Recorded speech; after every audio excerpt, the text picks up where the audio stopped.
맞습니다. 개를 사모하는 모임입니다. 매년마다 성남에 있는 모란시장에 가서 시위를 합니다. 사진 한번 보시겠어요? 가축은 가축이 아니라 반려동물입니다. 개고기는 즉각 물러가라. 여러분들 기억하시는지 모르겠습니다. 우리 88 올림픽이 있었을 때에 우리나라 민족이 개고기를 먹는다고 유럽에서 우리나라를 야만족이라고 불렀지요. 그래서 올림픽에 불참하겠다라는 그런 해프닝까지 있었습니다. 그래서요, 멍멍탕, 사철탕이라는 이름이 이제는 보양탕, 보신탕이라는 이름으로 바뀌기도 했었지요. 이 개사모, 개를 사모하는 모임에서 어떻게 사랑하는 개를 먹을 수 있냐며 피켓을 만들며 데모를 했습니다. 우리는 개가 맛있어 보이는데 그들은 개가 귀여워 보이나 봅니다. 사랑스럽게 보이나 봅니다. 그래서 요즘 애완견을 그냥 동물이 아니라 반려동물이라고 말하고 있잖아요. 그만큼 서구인들은 이 개를 무진장 사랑하는 것 같아요.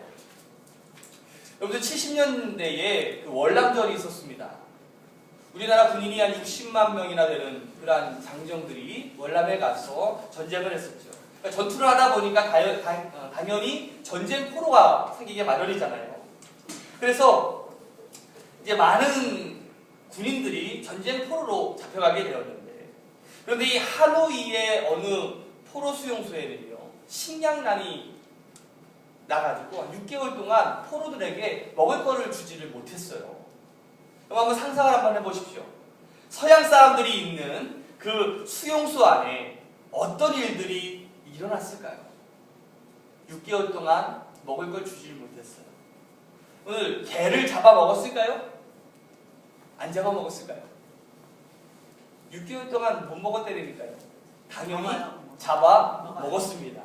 개뿐만이 아니었어요. 쥐, 고양이, 심지어 뱀까지 잡아 먹었어요. 구워 먹은 것도 아니고 날로 먹었어요. 그렇게 동물을 사랑한다라는 사람들이 어떻게 그런 짓을 할 수가 있을까요? 사람이란 이것입니다. 극기의 허기가 오면 입맛이 변하기 마련이에요. 굶주리게 되면 닥치는 대로 먹는 게 우리 인간입니다. 그런데 이런 현상이요, 이 육신의 굶주림에서만 나타나는 것이 아니라 이 정신적인 또 영적인 굶주림에서 똑같은 현상이 일어난다는 거예요. 사람이요, 영적으로 막 허기가 지고 해이해지면요, 닥치는 대로 아무거나 막 받아 먹으려고 합니다. 그래서 영적 그런 광란의 현상들이 일어나게 된다는 거예요. 요즘 들어 이단들이 득세하고 있잖아요. 신천지나 하나님의 교회와 같은 여러 이단들이 득세하는 원인도 바로 여기에 있는 것 같아요. 그러니까 많은 사람들이 해갈입니다. 배고팠어. 영적으로 굶주려 있기 때문에 그냥 아무거나 먹으려고 하는 그러한 마음들이 우리 가운데 있다라는 겁니다. 왜 이러한 현상들이 일어나냐면 이것입니다. 우리가 말씀을 제대로 먹지 못한 기갈 때문에 이러한 현상들이 일어난다는 것이에요. 영적인 세계나 육적인 세계에는요, 빈 공간, 다시 말하면 진공이란 없습니다.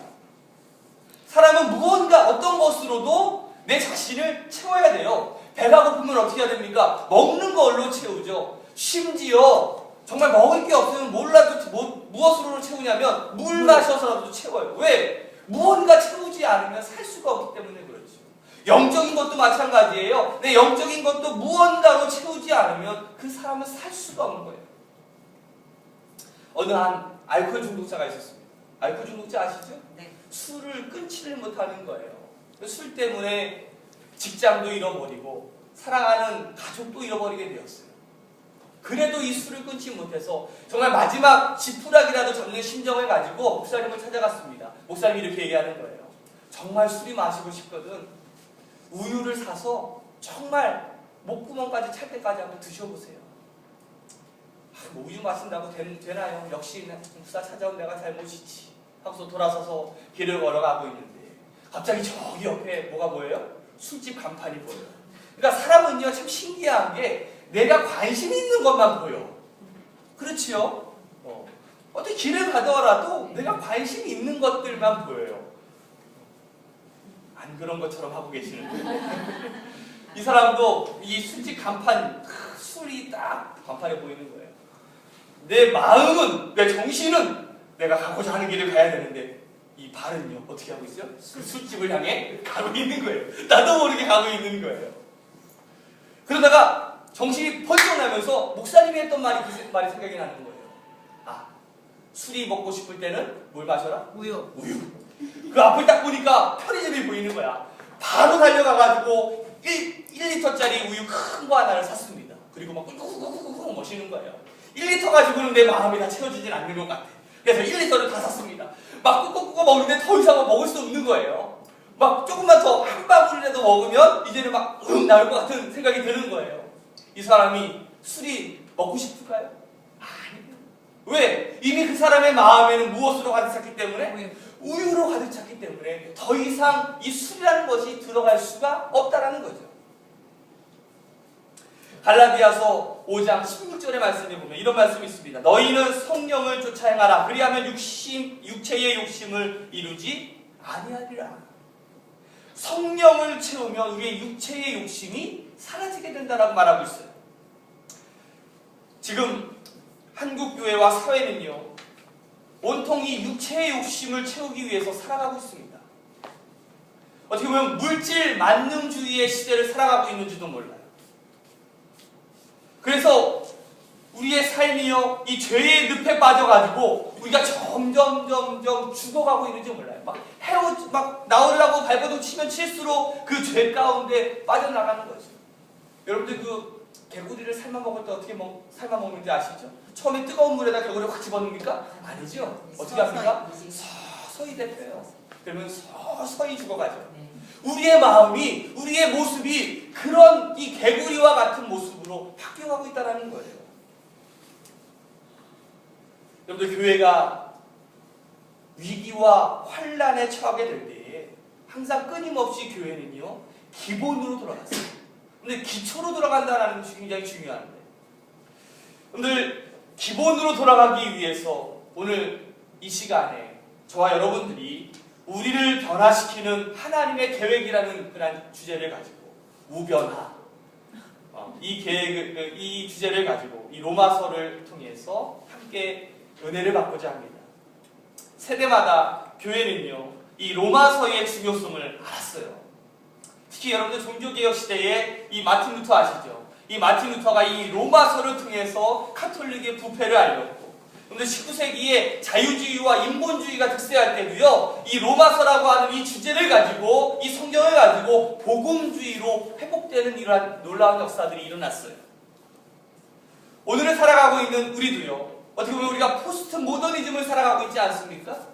어떻게 보면 정말 절대 진리란 없는 그러한 시대를 살아가고 있는 그 시대에 오늘 모든 가치가 물질로만 매겨지는 그 시대에 이 로마서는 바로 우리 시대를 깨우고 바로 나 자신을 깨울 중요한 성경의 메시지가 될 줄로 믿습니다.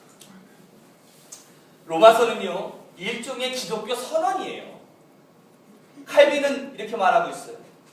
만약 우리가 이 서신서를 진정으로 이해한다면 우리에게는 성경의 가장 심오한 보물을 모두에게 다가갈 수 있는 문이 열린 것이다 라고 말하고 있어요. 오늘 유진 피터슨의 메시지 성경에 보면 로마서 1장 1절에 이렇게 말씀하고 있습니다. 아주 쉽게 아주 풀어서 쓰고 있는데 같이 한번 읽어볼까요? 시작. 나 바울은 사명을 받아 예수 그리스도께 몸바쳐 일하는 그분의 종이자 하나님의 말씀과 진리를 선포할 권한을 부여받은 사도입니다. 나는 로마에 있는 모든 믿는 이들 곧 하나님의 친구인 여러분에게 이 편지를 씁니다. 사도 바울은 자신을 가리켜서 예수 그리스도의 종이라고 말하고 있어요. 그리고 자신을 사도라고 표현하고 있어요. 여러분들, 우리가 자기 자신을 어떻게 인식하고 있느냐가 굉장히 중요합니다. 나는 누구인가? 바로 이 사실을 깨닫는 것이 굉장히 중요하다는 사실이에요. 내가 누구인지를 깨닫는 사람은요, 행복한 사람이죠. 왜 우리가 불행합니까? 내가 누구인지를 깨닫지 못해서 불행한 거예요. 부모님들은 우리 학생들한테 맨날 공부하라고 시킵니다. 근데 왜 나는 왜 불행한지 아세요? 내가 왜 공부해야 되는 이유를 모르기 때문에 그런 거죠. 내가 꿈이 있어서 내가 어떤 목표가 있어서 그 꿈을 이루기 위해서 내가 공부한다면 정말 할만하고 행복할 텐데 그냥 무작정 공부하라고 하니까 내가 누군지도 모르고 내가 어떤 꿈을 꿔야 되는지도 모르는 채 내가 공부해야 되니까 그게 고문이 되는 거고 그게 힘든 것 아니겠어요? 여러분들이 자신이 누구인지를 분명하게 깨닫고 있으십니까?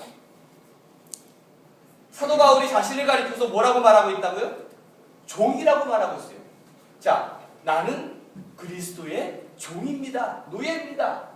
여러분들, 내가 종이라고 하는 것은요, 이 헬라어로 이 종을 둘로스라고 부르는데 스스로의 권리는 아무것도 없는 하찮은 존재, 자기 인생이 없는 존재지. 인간의 모든 특권을 빼앗긴 존재. 그게 바로 뭐예요? 노예고 종인 거예요. 여러분들 종이 되고 싶어요? 노예가 되고 싶으세요? 사람들은요 노예가 되기 싫어합니다. 하나님께서 노예된 이스라엘 백성들을 이집트에서 구원하셨잖아요. 그만큼 이 노예라는 것은 힘들고 어려운 거예요. 그런데 사도 바울은 자기를 가리켜서 그리스도의 종이다라고 말하고 있어요. 또한 바울은요 자신을 뭐라고 부르고 있습니까? 사도라고 부르고 있어요. 그런데 이 사도라는 것은요 특별한 것이에요. 예수 그리스도의 삶과 죽음 그리고 부활을 직접 목격한 제자들을 가리켜서 사도라고 부르는 거예요. 그만큼 우리가 그리스도인으로서 예수님을 직접 목격했다는 것 얼마나 큰 특별한 축복입니까? 그래서 이 사도라는 것은요 어마어마한 축복이 있는 거죠. 바울은요 자기를요 이렇게 인식하고 있습니다. 내가 그리스도의 종인 동시에 나는 그리스도의 사도입니다 라는 거예요. 자, 하나님의 종이긴 종인데 그냥 종이 아니라 하나님의 일을 하는 특별한 종, 그거를 가리켜서 사도라고 부르는 거죠. 종의 삶이 따분하게 느껴지는 이유는요 자기 마음대로 내가 할 수 없다라는 거예요. 우리의 그 인간의 가장 최고의 수준에 있는 가치가 자기 실현의 욕구인데 이 종은요 자기 실현의 욕구를 할 수 있어요 없어요? 없어요. 무슨 자기 실현이 어딨어? 자기 꿈이 어딨어? 밥 먹다가도 밤 12시에요 밥 먹다가도 주인이 야 일로 와봐 돌쇠야 일로 와봐 그러면 가야 돼요 안 가야 돼요? 가야 돼요. 새벽 3시에 부르면 가야 돼 안 가야 돼요? 가야 돼요. 내가 막 열심히 공부하고 있어요. 공부하고 있더라도 야 주인이 부르면 와야 돼요 안 와야 돼요? 와야 돼요. 그런데요 만일 그 종이요 아주 중요한 사명을 맡은 종이라고 한다면 과연 어떨까요? 종이긴 한데 좀 특별한 임무를 부여받은 종이라는 거예요. 그걸 사도라고 부르는데 사도란 뜻은요 보냄을 받았다는 뜻이. 오늘날 가장 유사한 개념을 찾는다면 대사. 외교관 아시죠? 그러니까 한 나라를 대표해서 그 나라로부터 중요한 임무를 받고서 이제 파송받은 사람을 가리켜서 우리가 대사라고 부르잖아요. 그러면 바울은요 왜 하나님의 종이 되고 사도가 되었을까요? 무엇 때문일까요? 이것 때문입니다. 바로 복음 때문에 그렇다는 거예요. 그 복음의 내용이 16절과 17절 말씀에 있는데 다시 한번 같이 한번 읽어볼까요? 시작. 내가 복음을 부끄러워하지 아니하노니 뒤에 넘기면 있어. 같이 있습니다. 다시 한번 시작. 내가 복음을 부끄러워하지 아니하노니 이 복음은 모든 믿는 자에게 구원을 주는 하나님의 능력이 되리라. 먼저는 유대인에게요 그리고 헬라인에게로다. 복음에는 하나님의 의가 나타나서 믿음으로 믿음에 이르게 하나니 기록된 바 오직 의인은 믿음으로 말미암아 살리함과 같으리라. 아멘. 우리 인류가 가장 기다리는 소식이 과연 무엇일까? 이게 바로 복음인데 그 복음의 내용이 이거예요. 어떻게 창조주 하나님과 우리 인간이 바른 관계를 맺으면서 살아갈 수 있을까? 물어볼게요. 여러분들 하나님과 올바른 관계를 맺고 있습니까? 그러면 다시 한번 물어볼게요. 여러분들은 하나님과 올바른 관계를 맺으면서 살아가고 싶으십니까? 이게 굉장히 중요한 거예요. 우리가 어떻게 창조주이신 하나님과 바른 관계 속에서 살아갈 수 있을까? 어떻게 보면 이것이 우리 인간에게 있어서 가장 중요한 실존적인 문제가 될 수 있겠죠. 이것이 해결되지 않으면 사람은요, 행복할 수 없고 일평생 삶에 무기력하게 살아갈 수밖에 없는 거예요. 창조주 하나님과 바른 관계를 맺기 위해서는 우리가 어떻게 해야 되는가? 성경은요, 죄인된 인간과 하나님 사이에 화해의 아주 중요한 중보자가 필요하다라고 말하고 있어요. 복음이란 하나님과 인간 사이에 화해를 가능하게 하는 사건이라는 거죠. 이 복음의 주인이 누굽니까? 우리 2절 말씀 한번 읽어볼까요? 2절 같이 읽습니다. 시작. 이 복음은 하나님이 선지자들을 통하여 그의 아들에 관하여 성경에 미리 약속하신 것이다. 아멘. 복음은요, 새 소식이 아니라는 거예요. 그렇죠? 미리 약속하신 것이다 라고 말하고 있어요. 복음은 전부터 있었던 말씀이라는 거예요. 하나님이 그의 선지자들을 통해서 미리 이 땅에 메시아가 올 것이라고 미리 예언하셨어요. 그리고 약속하셨어요. 이미 예수님이 오시기 전부터 수천 년 전부터 이미 예수님께서 오시겠다라고 약속하셨다라는 거죠. 바로 이 메시아를 통해서 우리의 죄의 문제가 해결이 되고 사람들이 새로운 생명, 새로운 인생을 경험하게 될 거라고 하나님께서는 약속하고 있다는 거죠. 그런데 왜 예수님께서 기쁜 소식인지 아십니까? 하나님과 인간 사이에 그런 화해자의 역할을 하려면 하나님을 아주 잘 알아야 되겠죠. 그리고 인간의 사정 또한 잘 알아야 된다는 것이에요. 성경은요, 예수님을 뭐라고 소개하고 있냐면 우리 3절 말씀 한번 같이 읽어볼까요? 3절 같이 읽습니다. 시작. 그의 아들에 관하여 말하면 육신으로는 다윗의 혈통에 나셨고. 자, 다윗의 혈통에 나셨다는 말은 무슨 말이냐면 이거예요. 예수님은 참된 인간이라는 것이에요. 우리와 똑같은 인간이라는 뜻이에요. 그뿐만이 아니라 4절 말씀에 보면 성결의 영으로는 죽은 자들 가운데서 부활하사 능력의 하나님의 아들로 선포되셨어요. 아멘. 여기 이 4절에서 가장 중요한 단어는 하나님의 아들이라는 단어죠. 어떻게 보면 3절 말씀에 이 다윗의 혈통이라는 단어와 가장 대조가 되는 그런 말씀인데, 우리가 예수 그리스도가 누구냐고 말한다면 그는 다윗의 후손으로 오신 우리 인간 중에 인간이에요. 또한 죽은 자들 가운데서 부활하셔서 능력의 하나님의 아들로 오신 하나님이라는 뜻이에요. 여러분, 우리가 신학적으로 교리적으로 말할 때 예수 그리스도의 신성과 인성이라고 이렇게 부르게 되죠. 복음이란 하나님과 인간 사이에 화해자로 오신 바로 예수 그리스도의 사건을 말하고 있는 거예요.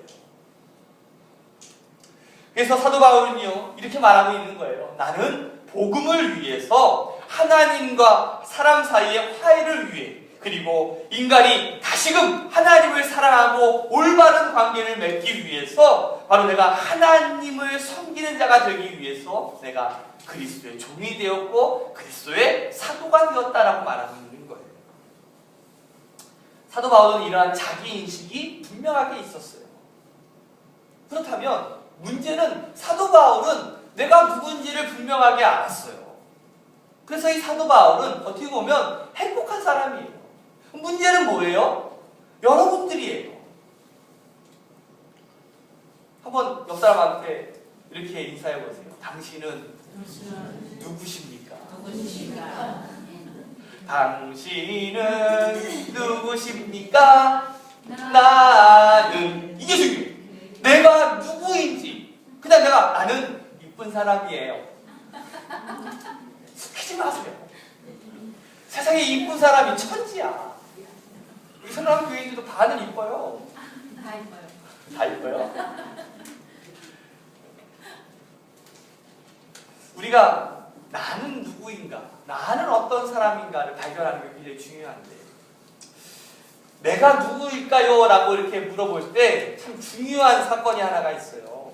먼저 이겁니다. 내가 돈에 얼매여 있는 사람은 되어서는 안 된다는 거예요. 뭐에 얼매여서는 안 된다고요? 돈에. 우리가 물질을 추구하거나 세상의 명예를 위해서 사는 그 인생은 우리의 인생이 아닌 거예요. 한 기자가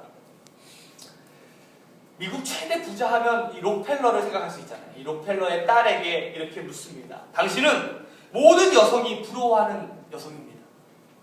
실제로 행복하십니까? 라고 물었어요. 그랬더니 그녀가 이렇게 대답합니다. 행복하다고요?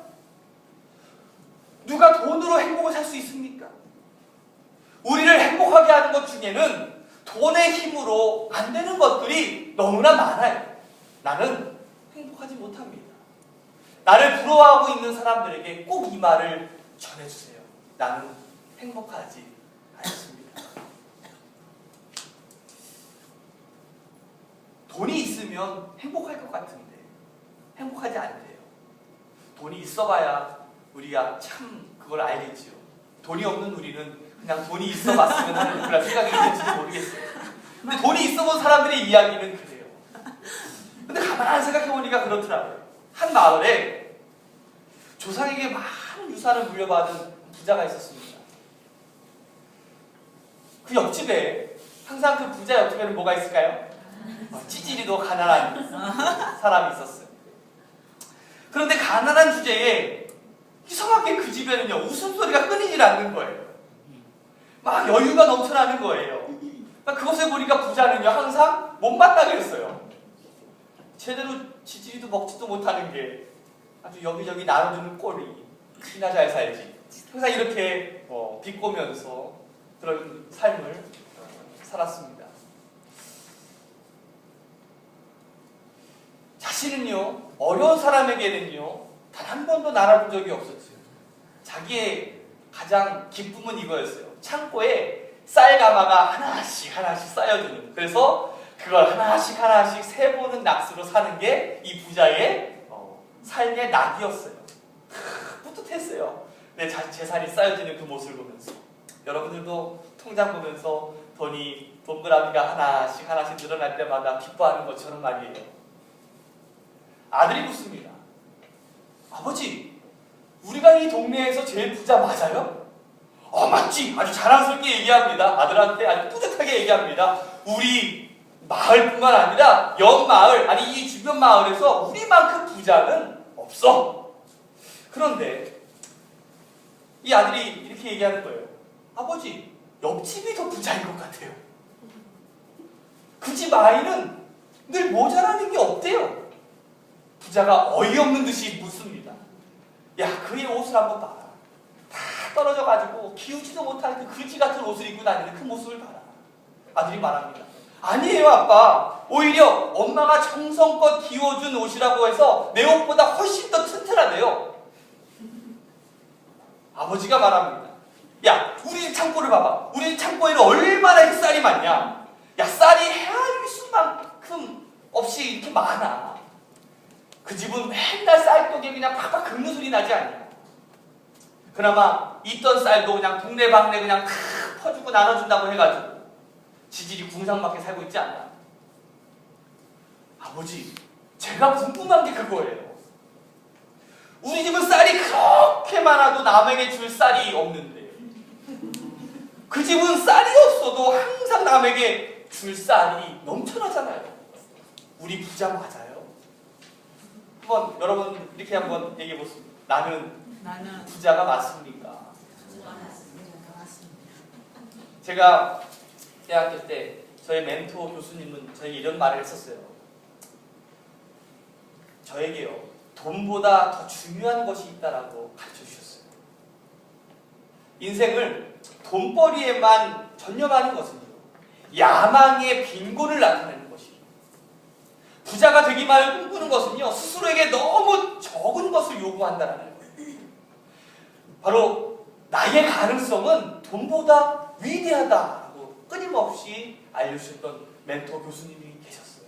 어떻게 보면 제가 항상 신학교 다니면서 여러분도 항상 갈등하잖아요. 내가 목사가 될 수 있을까 없을까. 아니, 정말 이 길보다 더 좋은 길이 있을 텐데 라는 그러한 갈등이 많이 있는데 제가 목사의 삶을 살기로 결심한 가장 큰 멘토는 바로 그 교수님의 말이었어요. 나의 꿈을 돈과 바꾸지 말아라 라는 거였어요.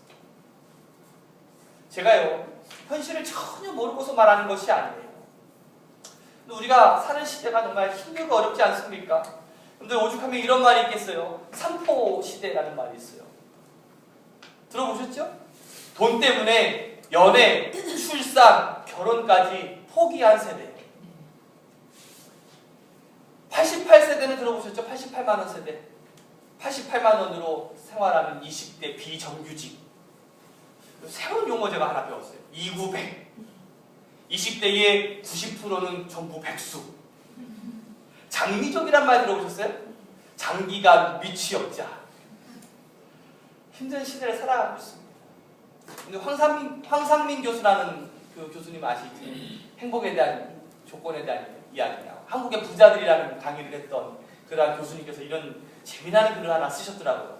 조선일보와 한국갤럽이 조사를 했습니다. 그런 그 조사의 결과는 이거였어요. 한국인 이꼬르 돈. 이 말이 굉장히 우리에게 와닿는 이유는 우리 한국 사람들은요 돈 이꼬르 행복이라는 공식으로 살아가고 있다는 그 말이거든요. 이 조선일보와 여론조사에서 이제 조사한 세계 10개국 그리고 5,190명을 대상으로 행복의 지도를 이제 조사했었는데 나는 행복하다라고 대답했던 사람이 우리나라가 세계 10개국 나라 가운데 꼴찌 약 7.1%만 나는 행복하다라고 답변을 해요. 우리 새로운 교인들한테 물어보고 싶었어요. 여러분 행복하십니까? 표정들이 어두워요. 송민아, 네. 너 행복하냐? 저 책 한번 얘기해. 모르겠어요. 모르겠어요. 다유야, 우리 제일 욕심 많은 것 같은데.